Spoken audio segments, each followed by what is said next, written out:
Monumental and epic, words being used by city leaders to describe this weekend in Indianapolis. Good evening, everyone. I'm Drew Smith. Thanks for joining us. The Indianapolis Convention and Visitors Association calls this the biggest weekend since the Super Bowl. Thousands of visitors are here attending Gen Con, MotoGP, and other events. Our TV6 reporter Ebony Monet joining us live downtown with all that. Ebony.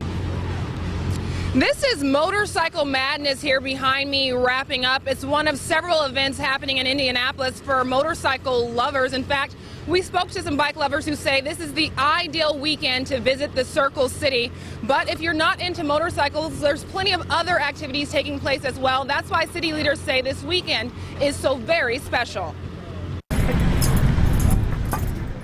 There's people dressed like their favorite video game characters. I'm a huge nerd and I made a Princess Zelda costume mostly from scratch in Goodwill. Others catching theater productions. They have events going on every night. They have singers, they have dancers. It's just fantastic.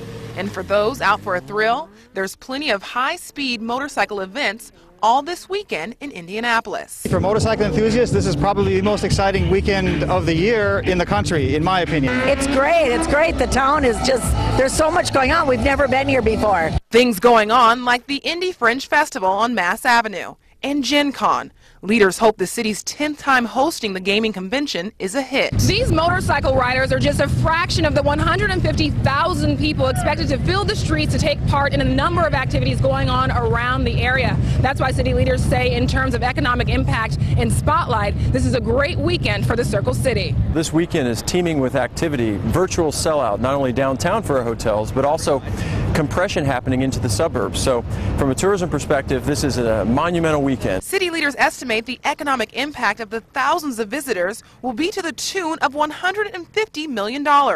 But say the international spotlight is even more valuable. So making sure visitors have a good time is key. And I love Indianapolis. It's gorgeous, it's clean, there's lots of nice places to go and lots to see and do.